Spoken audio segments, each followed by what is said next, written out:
But it's funny how God works because when I ended my testimony with y'all last time, I kind of ended it when I walked out of here.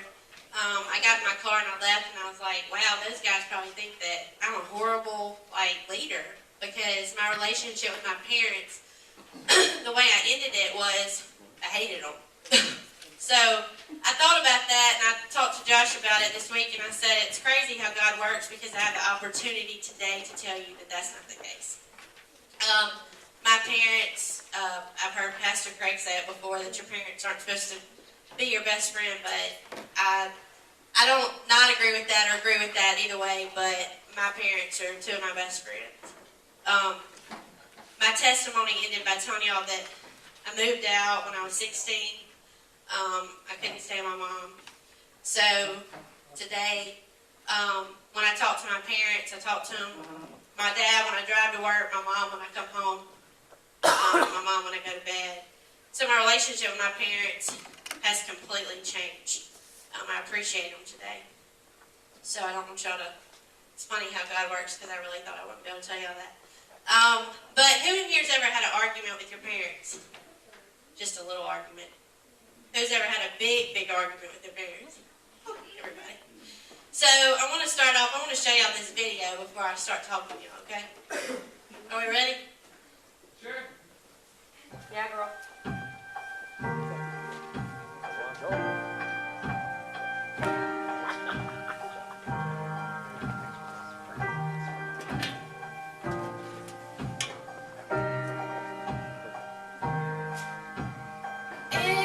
It was September 30th, 2008, when the doctor came in and he just said that my mom had a cardiac arrest.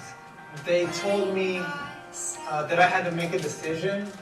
They said we can do A, we could try to revive her, but we'll probably break every bone in her body and she's feeling all the pain.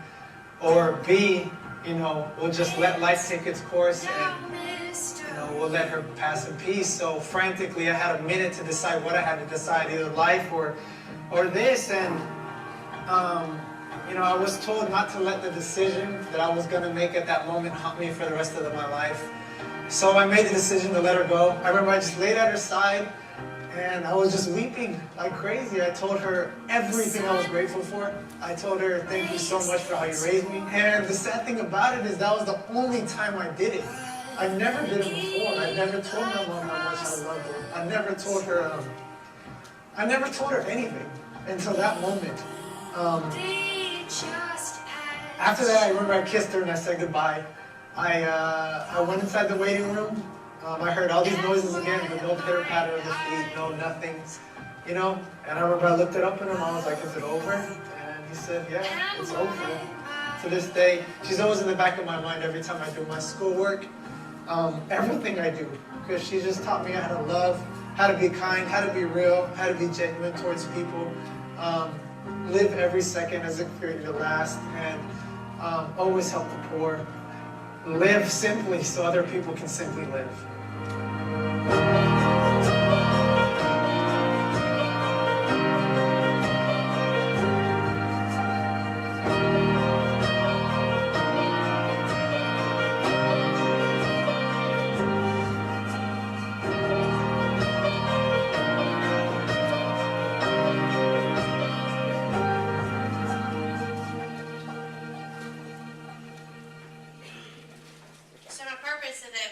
Was to show y'all, last night I was really kind of going over some stuff and thinking about everything I was going to talk to y'all about tonight, and I saw that video and I thought about it because I thought, wow, in a drop, in a second, something can happen that can change somebody's life forever. And that did happen to me. That happened when my dad had a massive brain aneurysm. I was working, I told y'all this, in Tennessee, and it just felt like you're not prepared for that kind of stuff.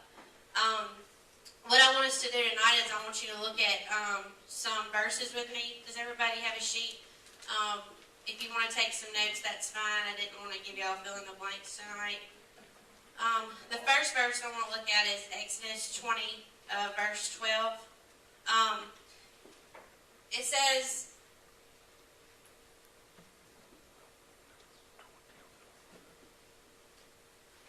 okay, that's not the right verse. Okay. That's the only verse we got. Honor your father and your mother so that you may live long in the land the Lord your God is giving you. The big importance of this verse, it's in both Old and the New Testament. It commands us. We must take it seriously. Honoring our parents is a command. It's not something that we choose to do, and we should dare to ignore it. Honoring our parents is one of the highest callings and the greatest task that we face in life. Our responsibility for our parents is huge. Because one day, eventually, we started out as babies. We started out as little bitty tiny babies. And today, you're where you are now. You're not a baby anymore. Well, life keeps going and going and going. And eventually, our parents are going to get older. They're going to continue to get older. So eventually, we're going to be taking care of them at the end of their life towards when they get older. When we get older, that's what we have. That's our job. That's what we're supposed to do for our parents. We're supposed to do what they did for us in return. The second verse is Exodus 21, verse 15. Anyone who attacks their father or mother is to be put to death. It's really about disobedience to our parents, how we treat our parents, the role that we play with them. I don't want to spend a lot of time really on these verses. I'm just going to kind of go through them. Proverbs 1, verse 8. Listen, my son, to your father's instruction, and do not forsake your mother's teaching. The father here pleads with the son to listen to the mom, to take to heart his father's instruction. He urges the son not to forsake, not to forget. The point of the father is to not outgrow our godly upbringing. It's when you leave the home, rather grow by it and grow into spiritual maturity. That's how he wants us to grow. And then the fourth verse is Proverbs 10, verse 1. A wise son brings joy to his father, but a foolish son brings grief to his mother. You have a choice to make. You can either honor your parents or you can disobey your parents. You can either submit or you can reject everything that they've taught to y'all. And then the fifth one for the parents part is once you've grown up, Proverbs 23, verse 25, may your father and mother rejoice. May she give you birth, be joyful. Once you've grown up, your father and your mother will rejoice. Like right now, your parents, they're glad you're here. They're glad you're in school. They put a lot of effort in y'all, in all of us. They'll see your kindness and your courtesy to others, and they'll know that all the effort was worth it at the end of the day, that everything they gave to us and put into us with their time. I saw a few things on Facebook, and my main thing is struggles, and I started out with struggles with your family, with your parents, the struggles that we have with our leaders of our home. And I got to looking, and I did some research this week, and I saw some things on Facebook, just some posts that I thought as a mom, because I'm a mom, and I thought, wow, if I get to be 50, 52, if I read this for my little girl. One post said, my mom so gets on my nerves. My dad thinks he's so cool. Yeah, haha, okay. I do not like my parents' tone at all. Can I please leave them? They get on my nerves so bad. I'm so ready for college. Grow up, parents. Mom always talks to me. Please shut up. Can I have my own house? I hate all of them. I got to thinking about that, and I said, wow, that's some tough words there to write. So I got to thinking about growing up and, me and my mom's relationship, and I thought, wow, I had a 3-year-old child of mine tell me about, I guess 6-7 months ago, I don't like you, roll over, I don't want to lay by you, and that hurt. It really did, coming from a little child that little. Can you imagine being your age and the hurt that a parent would feel reading that stuff on Facebook? I'm just telling you, it would hurt. It would really hurt me. A lot of things I saw that were disrespectful that kids are doing, breaking curfews, talking back, breaking rules, not studying, bad grades, slamming doors, lying. God says honor your parents. He doesn't ever say when they deserve it. I know that they're always not the greatest person to talk to in the world when things are bad and they seem like that you're really agitated with them. And, you know, I know things get tough, but you'll stumble, you'll fall, but you have to ask for forgiveness, and you have to keep going. There was something that I got to thinking about in today's time. I always try to go back and think about stuff. I always hear a lot of kids say, oh, they're so old school. They're so old school. And that bothers me. Because, you know, in old school age, actually a lot of people acted better than we do.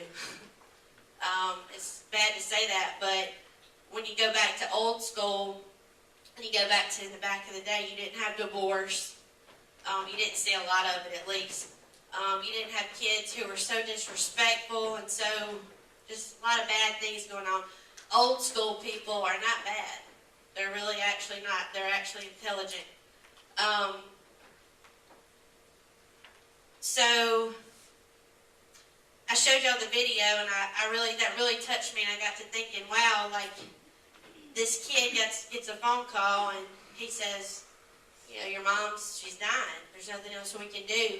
And he never told her anything. So what I want y'all to think about on the parents' part is, you know, when you go to bed at night, did you tell them you loved them? Did you tell them, hey, Mom, thanks for the clothes you bought me last weekend? Hey, Mom, thanks for trying to get me a car. Hey, Mom, thanks for letting me come to youth tonight. Because there's a lot of kids that are unfortunate they can't be here. They can't come here. Their parents won't let them. So we have a lot to be thankful for. At y'all's age, when I was y'all's age, I didn't think like that. And now I do. I guess that I'm grown up. I think, wow, like I was so disrespectful, so hateful and mean. And I'm sure I did half of these things, breaking curfews, talking back. I did all that stuff. So that's my main thing on parents, is just really ask yourself at the end of the day, you know, at the end of the day when you go to bed, you're here because of them. They brought you into this world, and they're your parents. We should have a lot of respect for our parents. The second part that I want to go into y'all with tonight is your relationship with your friends. I know that's a huge struggle now in this day and time. And I want y'all to look at Romans 15, chapter 1, and Romans 15, verse 1 and 2. We're to build them up in the Lord if it's possible. Encourage them to get into God's Word. Teach them how to study the Word. If you've got friends that you know aren't, you know, maybe not on your level, but maybe that aren't, you know, encouraging, or, you know, when you're around them, they don't seem nice, they seem hateful. You know, encourage them to study the Word. Show them, you know, in the Bible, if you just know one or two verses, go to it and show them. Be a good friend. Friends accept each other. Like if you've got a friend that's struggling real bad, don't run away from them. Don't just say, hey, you got too many problems for me, I'm gone. They need you. Y'all are here tonight, and y'all are here every Wednesday night to hear all these leaders talk. And y'all are here to take a message out of here and share it with them. So encourage them. Friends forgive each other. If you've got a friend that's hurt you, or you've got a friend that's, you know, caused you to not be happy or done something that's upset you, you know, we have to forgive each other. And friends stick together. If you've got a friend and, you know, things have not been good and struggles have been going on, and you say, hey, I'm through with this, don't do that. Don't get rid of your friends. Keep them and try to help them get better. I want to show y'all a video that I saw last night. I'm going to get Josh to play it, and then I'm going to tell y'all about it.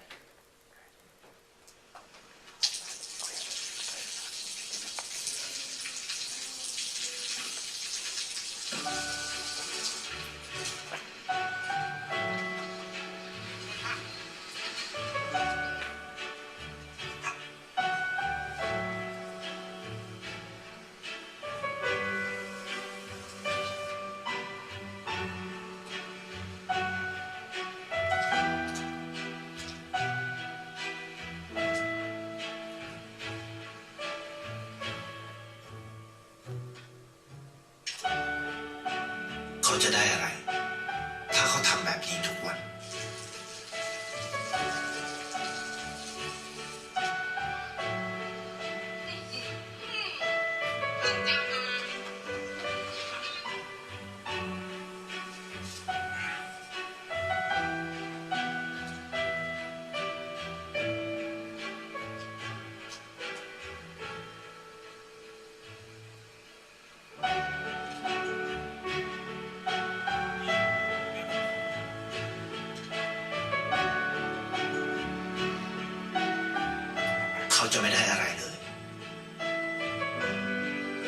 ได้รวยขึ้น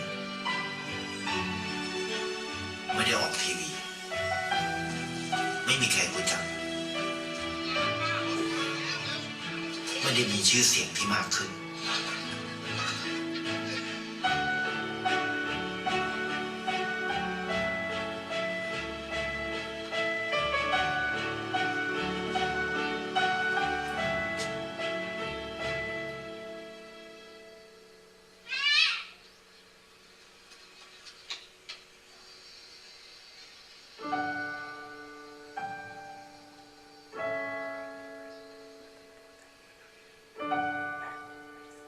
เพราะสิ่งนี้เขาได้คือได้แค่ความรู้สึก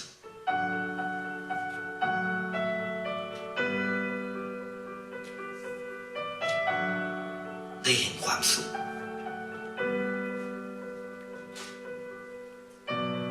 ได้เข้าใจ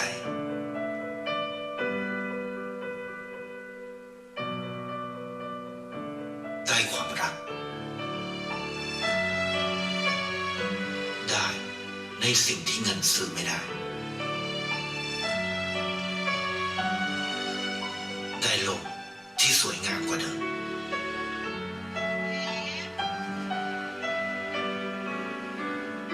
ในชีวิตคุณอะไรคือสิ่งที่คุณต้องการมากที่สุดไทยประกันชีวิต The language is a little weird, but anyway, I saw that video last night and it really touched me. And I thought, wow, this is somebody that saw a mom and a child on the side of the street, and she just wanted to go to school, and so he, just kept giving money. Somebody that needed a cart lifted up, so the lady could work a plant that needed water. And he didn't care about anybody seeing it. He just wanted to give, and he wanted to give because of God. That was just his purpose, his calling. But a godly relationship, first godly, relating to or proceeding directly from God, a relationship is a connection between two or more things. But in every relationship, I always hear a lot today and back when I was younger, oh, it's just us. It's just us. It's just us two. We're just together. It's just us. That's not the case. In every relationship, a Christian must never forget there's always a third person, and that's always Jesus. He's always there with us in any type of relationship that we have. Two people, it's never just two. It's always three. He's always present. A lot of things with your friends, not godly, self-pity, all about me. If you're a friend, you've got a friend that's going through a hard time or just having a rough day or something, just do something little. If you don't have the money to, hey, I want Wendy's, you don't have that, sit down and say, hey, man, can I pray for you? Or, you want to come hang out after school and, let's talk about this. Sometimes people just need that one person just to spend a few minutes with them, and it makes a completely different day for them. In Ephesians 4, verses 2 and 3, be completely humble and gentle, be patient, bearing with one another in love, make every effort to keep the unity of the Spirit through the bond of peace. Paul addresses here in Ephesians, he lists these things in order of the visions with the Lord and others. He did it with all humility and gentleness, with patience, showing other love, preserve the unity of the Spirit and the bond of peace. And then the last one for this section was 1 Peter chapter 3, verse 8. Finally, all of you be like-minded, be sympathetic, love one another, be compassionate and humble. Christians can't always be exactly the same mind, yet they should have compassion for one another and for Jesus Christ. So the main thing with your friends, relationship with your friends, is you're going to have struggles every day. There's going to be bad days and good days. But just always be that friend that's there, and always remember that there's a third person with y'all. The last thing I want to really focus on tonight is, I told y'all in my testimony that it was always about growing up. My dad today will laugh and say, I'll tell him something that my little girl's done or something funny that's really not funny, but, something she's done to make me mad or something, and he'll say, payback's always fun. That's another old saying they always say too. But growing up, I can remember being in high school, and if you weren't here and didn't know my testimony, it was rough. It was really bad. But I came out of it, but I wanted to grow up. I wanted to get out of high school. I wanted to go to college. I wanted to play basketball, and I did all that. But I think about it now, and I'm like, why did I want to grow up so quick? When you grow up, the relationship struggles with your families and the relationship struggles with your friends, they still happen. That's not going to end. Becoming an adult, it doesn't leave all the stuff y'all are going through now. It doesn't just go away. We have hard times. We have health problems. People can lose jobs. People go through divorce.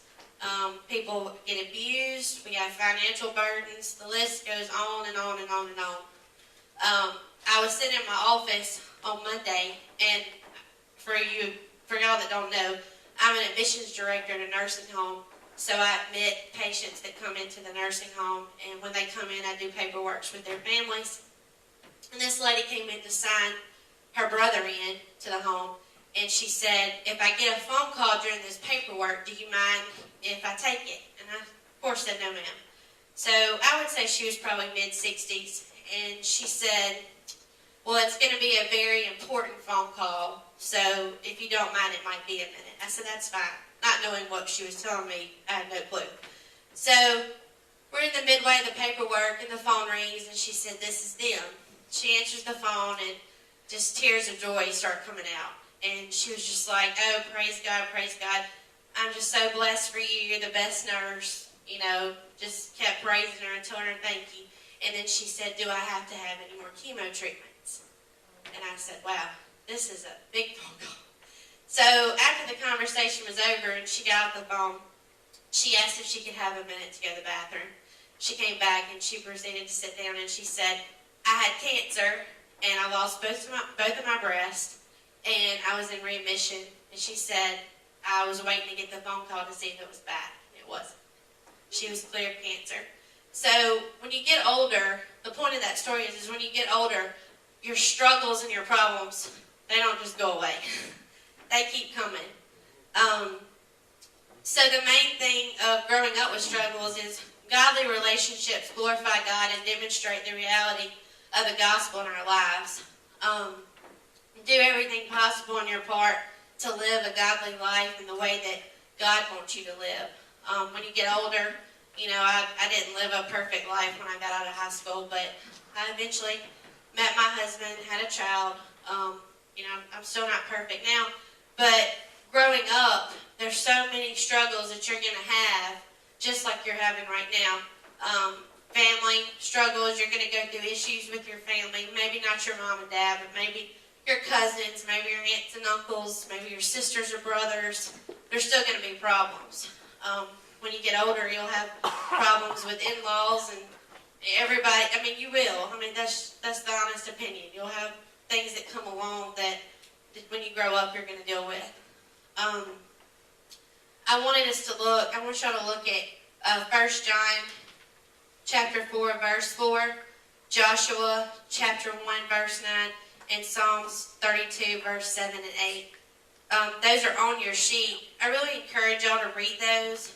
Y'all aren't at the life that I'm at now, but all those verses that I gave y'all tonight, I really encourage y'all to go back and read them. Really take time to study them, especially in your friendship and your relationship with your friends and your parents and your family. Your family part's not just your parents; it's your sisters, your brothers, your aunts, your uncles. It's your parents are just who brought you into this world and who take care of you at this point. Or if it's a grandparent or whoever it is, that's the main struggles you'll have at this point.